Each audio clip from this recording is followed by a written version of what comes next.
Eighth class. आज पढ़ेंगे हम पाठ 8 सूक्ष्म जीव एक अद्भुत संसार। सूक्ष्म जीव एक अद्भुत संसार, ये हम पढ़ेंगे। तो सब जानते हैं सूक्ष्म जीव का मतलब क्या होता है, जो बहुत छोटे होते हैं, है ना। सूक्ष्म जीव मतलब बहुत छोटे जीव जो होते हैं उनको हम सूक्ष्म जीव, सूक्ष्म यानी छोटा, है ना।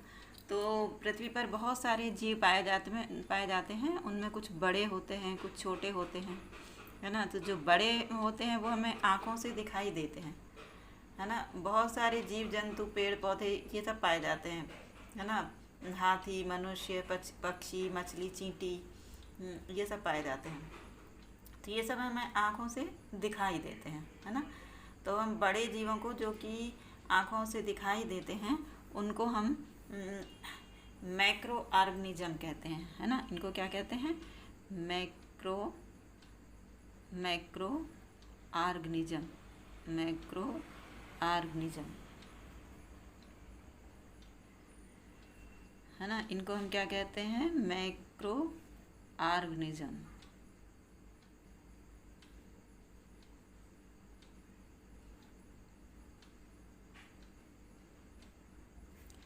मैक्रो ऑर्गेनिज्म मतलब बड़े जीव जो हमको आँखों से दिखाई देते हैं, है ना।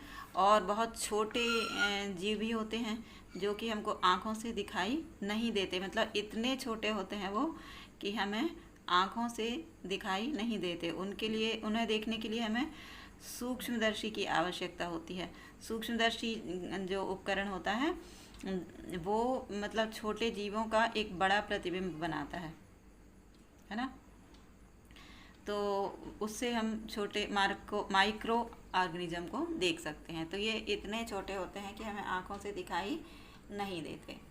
तो ये हमें दिखाई नहीं देते, लेकिन इनकी उपस्थिति का आभास हमको होता रहता है, इनकी उपस्थिति का एहसास होता रहता है। कैसे? कभी कभी देखा होगा कि अचानक हमको खुजली चलने लगती है, कहीं पर भी खुजली चलने लगती है ना। और जब हम देखते हैं तो वहाँ कुछ भी दिखाई नहीं देता। तो क्या हैं वो? ऐसे सूक्ष्म जीव हैं जो कि हमें आँखों से दिखाई नहीं देते, लेकिन वो अपना काम करते रहते हैं, है ना। तो वो हमारे शरीर पर बैठ जाते हैं या काट लेते हैं तो हमको खुजली चलने लगती है। ये भी देखा होगा कि बहुत समय तक यदि भोजन रखा रहता है तो वो सड़ जाता है ना। या खाने की चीज़ें जो हैं, खाने की चीज़ें बहुत समय तक यदि रखी रहती हैं तो वो ख़राब हो जाती हैं, है ना। तो इनका कारण क्या है? यही सूक्ष्म जीव हैं। ये सूक्ष्म जीव जो हैं वायु में घूमते रहते हैं, लेकिन हमको दिखाई नहीं देते। वायु में घूमते रहते हैं और जैसे इनको अनुकूल वातावरण मिलता है, इनके लिए अनुकूल वातावरण से मतलब है इनको भोजन और पानी और इनके लिए जो आवश्यक तापमान है वो इनको जहाँ मिलता है वहीं ये अपनी वृद्धि करना शुरू कर देते हैं, है ना। और वहाँ पे सक्रिय हो जाते हैं ये और अपनी वृद्धि करना शुरू कर देते हैं। दही कैसे बनता है? दूध से दही बनता है। दूध में जब हम थोड़ा सा दही मिला देते हैं तो धीरे और उसको 3-4 घंटों के लिए छोड़ देते हैं तो उससे क्या होता है, पूरा दूध जो है वो दही बन जाता है ना। तो दही बनाने का कारण, दही बनने का कारण क्या है? लैक्टोबेसिलस, लैक्टोबेसिलस नाम का जीवाणु होता है। लैक्टोबेसिलस नाम का जीवाणु होता है। ये क्या करता है, दूध में जब हम थोड़ा सा दही मिला देते हैं तो दही में होता है, जो थोड़ा सा दही दूध में मिलाते हैं उस दही में ये लैक्टोबेसिलस होता है ना। तो समय के साथ क्या होता है, इसको जैसे वातावरण अनुकूल मिलता है, तापमान इसको अनुकूल मिलता है, मतलब लगभग 37 डिग्री सेंटीग्रेड, मतलब हल्का गर्म दूध रहता है या हल्की गर्म जगह पर दूध में दही मिलाकर रखा जाता है, थोड़ा हल्की गर्म जगह पर। तो थोड़ा सा भी तापमान जैसे इन लोगों को मिलता है तो उस तापमान पर ये अपनी वृद्धि करना शुरू कर देते हैं, है ना। तो ये लैक्टोबेसिलस क्या करता है? लैक्टोबेसिलस जो है ये दूध दही में रहता है, थोड़ा सा दही दही जो मिला है इसमें रहता है। तो ये अपनी वृद्धि करना शुरू कर देता है और ये क्या बनाता है? लैक्टिक अम्ल बनाता है ना। दूध में जो शुगर होती है, शर्करा होती है, दूध में जो शर्करा होती है ना, इसको ये किस में बदल देता है? लैक्टिक अम्ल में बदल देता है, लैक्टिक अम्ल। और लैक्टिक अम्ल में जब ये बन जाता है तो दूध फट जाता है और वो दही के रूप में जमने लगता है, उसके थक्के थक्के जमने लगते हैं, मतलब दही के रूप में जमने लगता है। तो हम क्या क्या हमने यहाँ पे समझा कि दही किससे बनता है? लैक्टोबैसिलस से। लैक्टोबैसिलस नाम के जीवाणु होते हैं, ये क्या करते हैं, दूध में उपस्थित शर्करा को लैक्टिक अम्ल में बदल देते हैं, है ना। लैक्टोबैसिलस किस में होते हैं? दही में होते हैं, है ना। और ये क्या करते हैं, दूध में उपस्थित जो शर्करा है उसको लैक्टिक अम्ल में बदल देते हैं, जिसके कारण पूरा दूध जो है वो दही के रूप में जम जाता है। और लैक्टिक अम्ल कैसा होता है? खट्टा होता है। अम्ल सभी खट्टे होते हैं, है ना, तो इसलिए दूध फट जाता है और दही, उससे दही जम जाता है। अब यदि इसको बहुत समय तक यदि बाहर ही रखे रहेंगे तो क्या होगा, इनकी वृद्धि बढ़ती जाएगी, लगातार वृद्धि इनकी बढ़ती जाएगी और लैक्टिक अम्ल बढ़ता जाएगा, तो क्या होगा, दही खट्टा होता जाएगा। इसलिए जब एक बार दही जम जाता है तो फिर हम उसको फ्रिज में रख देते हैं।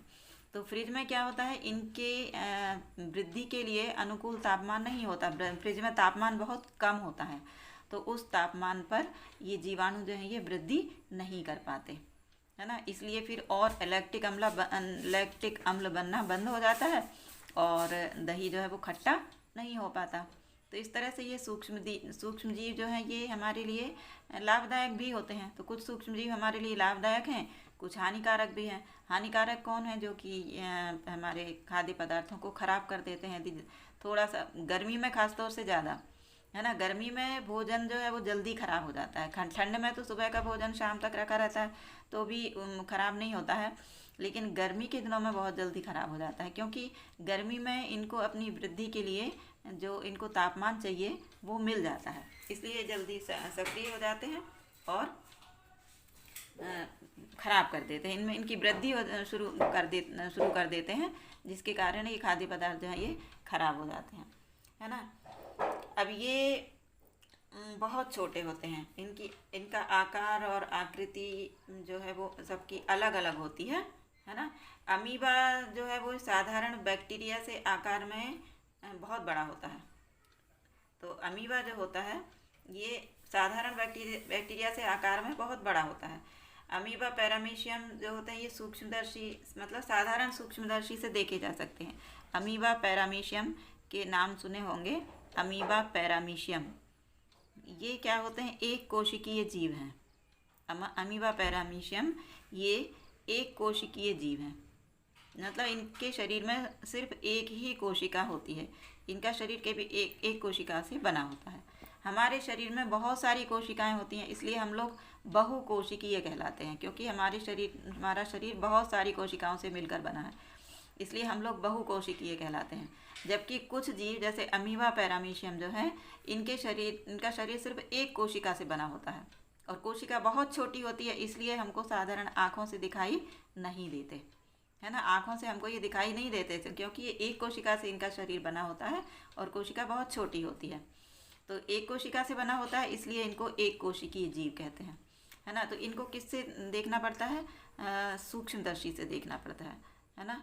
सूक्ष्मदर्शी नाम का जो उपकरण होता है, ये सूक्ष्मदर्शी क्या करता है, इनका बड़ा प्रतिबिंब बना, इसमें लेंस होते हैं जिससे इन सूक्ष्म जीवों का एक बड़ा प्रतिबिंब बन जाता है जो कि हमें दिखाई देने लगता है ना। तो अमीबा पैरामीशियम साधारण सूक्ष्मदर्शी से दिखाई देते हैं, लेकिन कुछ सूक्ष्म जीव जैसे शैवाल, कवक हैं और कुछ बैक्टीरिया हैं, है ना, मतलब जीवाणु इतने छोटे होते हैं कि साधारण सूक्ष्मदर्शी से भी नहीं दिखाई देते।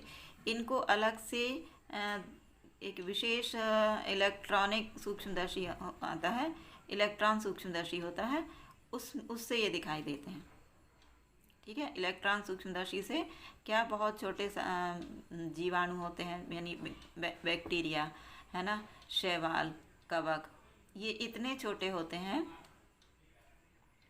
कि ये साधारण सूक्ष्मदर्शी से दिखाई नहीं देते और इनको देखने के लिए इलेक्ट्रॉन सूक्ष्मदर्शी की आवश्यकता पड़ती है, ठीक है।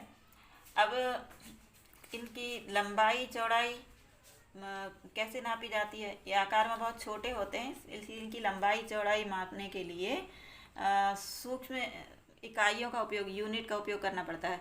जैसे इकाई क्या होती है, जैसे कि लंबाई की इकाई क्या होती है, मीटर होती है, मतलब लंबाई का मात्रक मीटर होता है ना।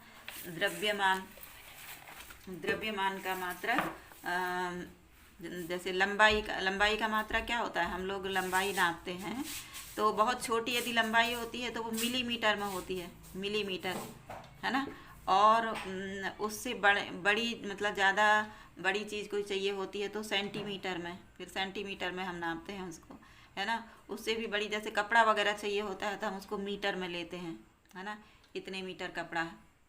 तो इस तरह से लंबाई का मात्रक जो है वो मेन क्या होता है, मीटर होता है ना। और छोटी लंबाई सेंटीमीटर में और उससे भी छोटी लंबाई मिलीमीटर में नापी जाती है ना। और मीटर से भी बड़ा यदि लेना होता है, जैसे कि दो शहरों के बीच की दूरी जो होती है वो किसमें, किलोमीटर में नापी जाती है।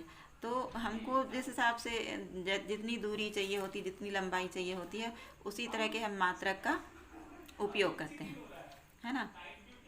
तो अब जैसे ये स्केल होता है, स्केल सबके पास है, ये छोटा जैसे स्केल है, स्केल सबके पास होता है कि इसमें यहाँ पे देखा होगा, यहाँ पे 0 होता है ना। फिर उसके बाद 1 2 3 4 और 5, फिर 1 2 3 4 5 और यहाँ पर 1 लिखा होता है। फिर ये 1 2 3 4 5 6 7 8 9 10, यहाँ पे 2 लिखा होता है। तो ये क्या होता है, ये 1 सेंटीमीटर है, ये 2 सेंटीमीटर हो गया, है ना। यानी 10 भागों को मिलाकर 1 सेंटीमीटर बनता है। तो ये 10 भाग किसके होते हैं, ये मिलीमीटर के होते हैं, ये मिलीमीटर होता है। मतलब एक छोटा भाग जो है ये 1 मिलीमीटर कहलाएगा, है ना। तो ऐसे 1 2 3 4 5 6 7 8 9 10 भाग जो होते हैं, 10 मिलीमीटर बराबर 1 सेंटीमीटर होता है।